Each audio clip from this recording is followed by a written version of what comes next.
on WWF, what the world is watching. You gotta love new WWF figures. I'll be strutting and cutting, and the Macho King will be sleeping, yeah. I'll demolish him! Nobody gets up when Damien and I are finished. Yeah, my almost smashed will finish Hogan, guaranteed. WWF figures so close to the real thing, it's like being in the ring.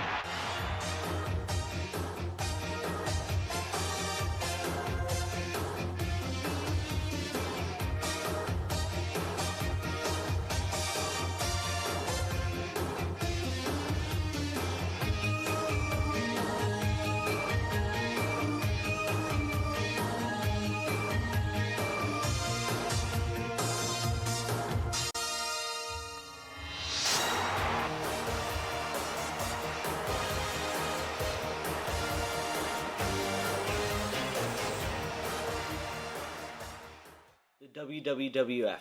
Founded in 1952, it is the place to show the world's best talent in professional wrestling. In the 80s, however, the brand was passed on to Vince McMahon Jr., who renamed it to the name we all remember with good memories, the World Wrestling Federation, or the WWF. Country to learn where are you from?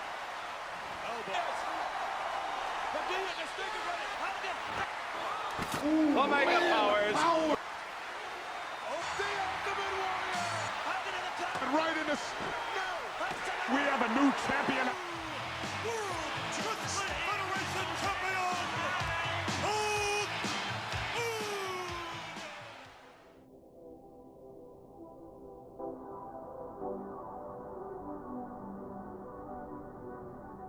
WWF quickly started to become a household brand, and all the fame gained for the company all culminated on March 31st, 1985.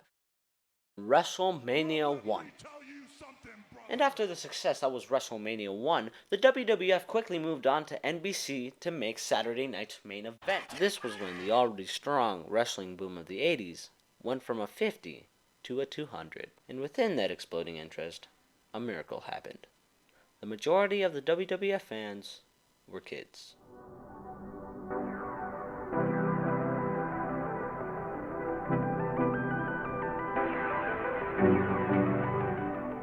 Let's go back to 1984. After a battle between Remco Galoob and LJN for the WWF license, LJN came out victorious and started working on the first widely produced WWF toys. The original figures were actually supposed to be bendies with a rubber outside and a wire skeleton, but due to communication malfunctions, the figures actually ended up being the 8-inch 2-ups and ended up with no articulation. But despite this, in 1985, the first lineup was ready to be released. With wrestling superstars, it's like having a real match right in your own home. Yes, there's Jimmy Superfly Snuka, the Iron Sheik, Hulk Hogan, and Big John Studd. Twist 'em, flip 'em, fight 'em like the big guys.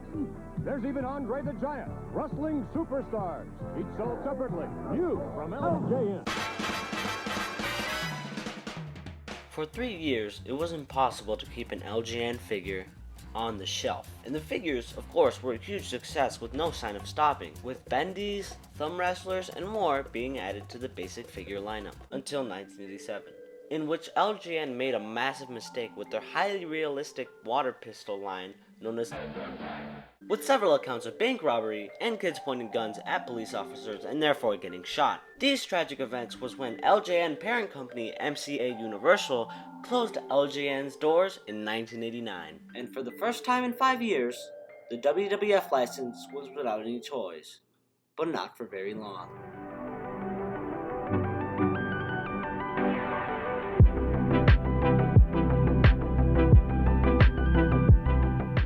On the same year that LJN closed its doors, Hasbro received the WWF license and started work on the first line of figures. These figures would be shrunken down at $3.99 each, and each figure would have a gimmick resembling their signature move, as well as being more cartoonish, straying very far away from the LJN line. Hasbro got to work.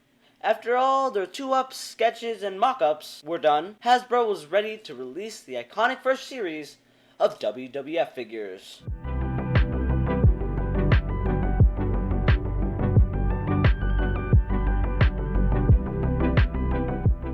You gotta love new WWF figures with real wrestling action. Jake the Snake Roberts versus the $1 Million Man, Ted DiBiase. Yeah. DiBiase lands a $1 Million punch. Match Hulk Hogan against the Macho King Randy Savage. Oh, yeah, my almost master finish Hogan guaranteed. Hogan slams him again. Match André the Giant against the Ultimate Warrior. André will squash the Ultimate Maniac. WWF figures so close to the real thing, it's like being in the ring.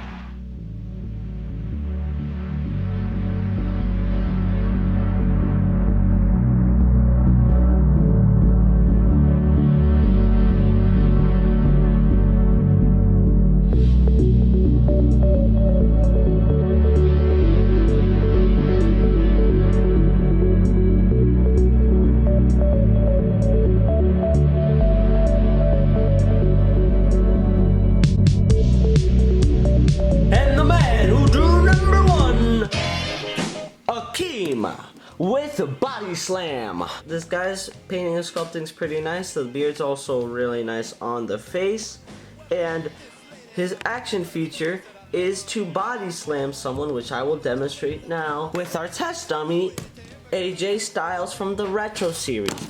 You simply pull back, and then he body slams into the figure that you're playing with. And the man who drew number 2, André the Giant! And here he is in all his giant glory. His painting and his sculpting is also pretty good. The sculpting on his boots is particularly nice, and his giant hands also are really nicely sculpted, and they are actually bigger than any of the other figures in the line. And André the Giant here has that nice face sculpt, can't really move though. And his action feature is Giant Jolts, which is a lot like Akeem's body slam, in which you just pull back and you let it go and he knocks over the other fighter. And the man who drew number 3, the Big Boss Man. And here is the big boy Boss Man in all his glory right here. The sculpting, it makes him look very police-like. He's even got a little nightstick right here, which can be bent on commonly. You could hold it like that, like how I just showed you, or you could insert it like this, and he could, you know, put it in a hitting position. His sunglasses are also really nice, and he's got a bit of chunkiness to him, which makes him look really nice. And his feature is Hard Time Slam. So let's take out our dummy here, AJ Styles right here, who just got completely annihilated by The Undertaker last night. And let's take him and pull his hands up, and then just got served hard times. And the man who drew number 4, it's Brutus the f***ing Barber Beefcake. The sculpting on this guy is really nice. He is in fact a jumper of sorts, which we will show soon. He has a crazed face on his sculpting, which is appropriate of his barber gimmick, and his gimmick is actually the sleeper hold, not the jumping action feature. So let me show you both of those right now. So here's AJ Styles again being absolutely destroyed. So actually what he would do is actually come up on their enemies and do the sleeper hold on their necks, eventually getting them to tap out. But another feature, which means he is a jumper, is to just jump at them, just thrust his body upon the opponent and just absolutely destroy them. And the man who drew number 5, Demolition Axe. So here he is in all his Demolition Axe glory. The sculpting on the chains on his chest are actually pretty nice. My copy of the figure has worn off right there. As you can see, some of the black painting has worn off. Here's the back, really nice looking.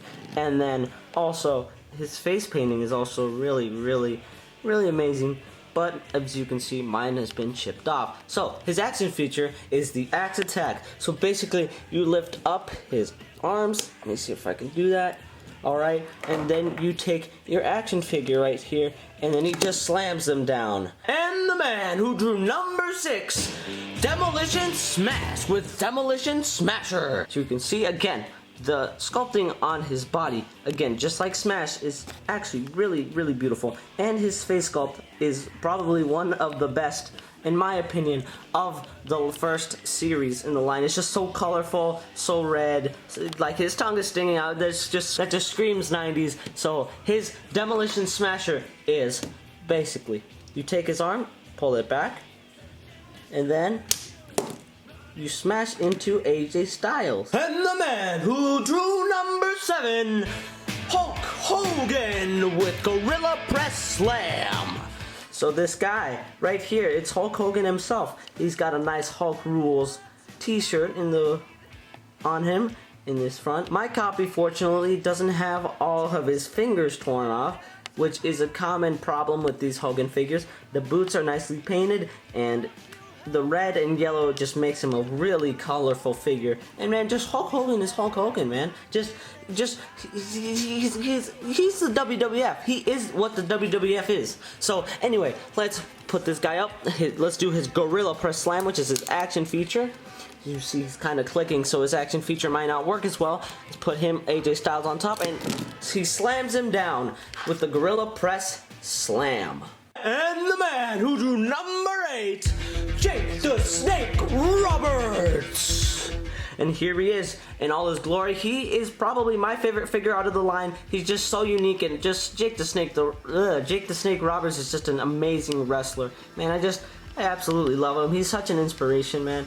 He's been through a lot. I mean, he's just an overall amazing wrestler, and his figure is just as amazing. So let's look at his painting and sculpting. Right here, the boots are nicely painted. Right there, he's got some zigzags, and his pants are nicely painted as well. And look, it's Damien. Damien is just like absolutely beautiful. I wish I could show you right now, but Damien actually has painting on his face, and he has eyes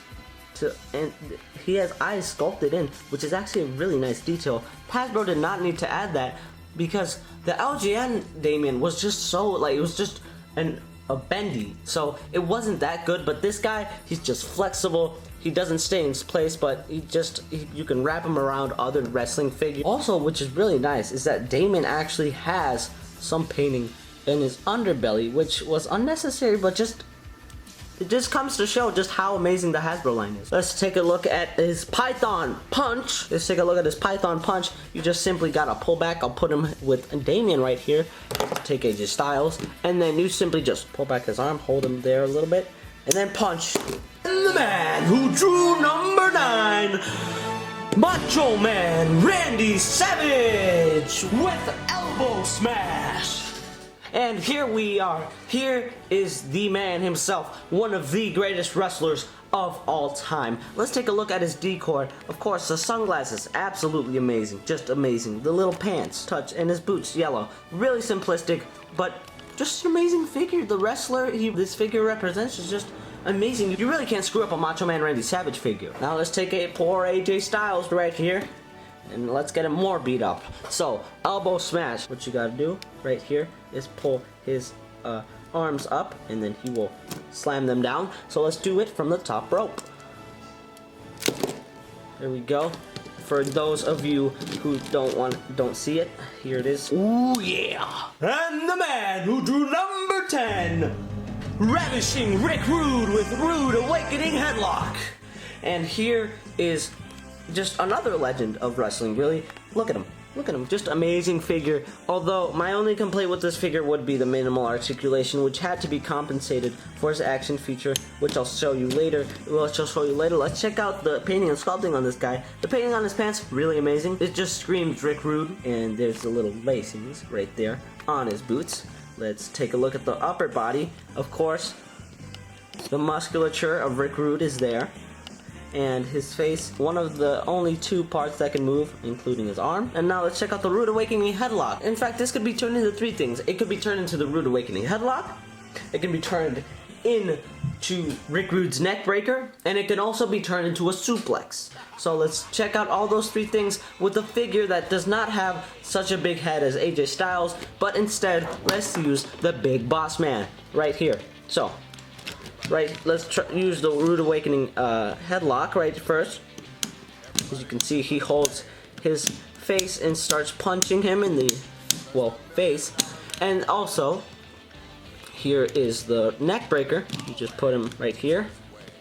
Put him right here, make him hold, and then neck breaker, once again. Don't worry, boss man, your torture's almost over. Now, and finally, for the suplex, just hook him on, and then suplex. There we go. And the man who drew number 11, the $1 Million Man, DiBiase, with $1 Million Punch. So, the $1 Million Man, I mean, everything's got a price, right? So let's look at this guy. This guy does not come cheap either. This little belt right here, it's worth a lot in real life, and it's worth a lot in toy form too. So the $1 Million belt is also like He-Man figures, in which you could pull it back even tighter, but this one is on the brink of breaking, so I'd rather not do that. So he's got nice sculpting on his little tuxedo, little money signs there, and his little bow tie. This face sculpt is probably one of the best in the first series, because it just represents the $1 Million Man, Ted DiBiase, so well. The $1 Million Man so well. It's just, look at him. Look at his little beard, the transition into the semi-dirt blonde hair. It's just a really amazing figure. So let's take a look at his action feature, the $1 Million Punch. Let's take our poor boy AJ Styles here. And now, it's like Demolition Smash, in which you simply take his arm, pull it back, and punch. And the man who drew number 12, the Ultimate Warrior, with Ultimate Smash. Another one of the greats right here. We got the Ultimate Warrior, his little tassels, his little boots, insignia. We just got it all here, this figure. Although I wouldn't have preferred the Ultimate Warrior as a jumper, I would have preferred him more as a Hulk Hogan type figure or axe figure, but this is fine as well, as he can just jump off of the top rope like he usually. His sculpting on the hair is really nice. It can get chipped, as well as his nose. The little mask there is actually pretty nice. And now let's look at the Ultimate Smash. So now here we go, poor AJ Styles receiving his final beating of the day, and now time for him to receive the Ultimate Smash. So you simply just pull back, revealing his somewhat weird neck, and now you just put him into AJ Styles or your opponent to receive the Ultimate Smash. So overall, these Hasbro WWF figures are just amazing. They're a great kickstart off to a great line that would last for very, very long. But I mean, they're just so amazing. The colors on them, they're just so good. Any kid would have these in the 90s. I mean, why wouldn't you want to have these? Why do you think they remade them into retros? I mean, they're so close to the real thing. It's like being in the ring.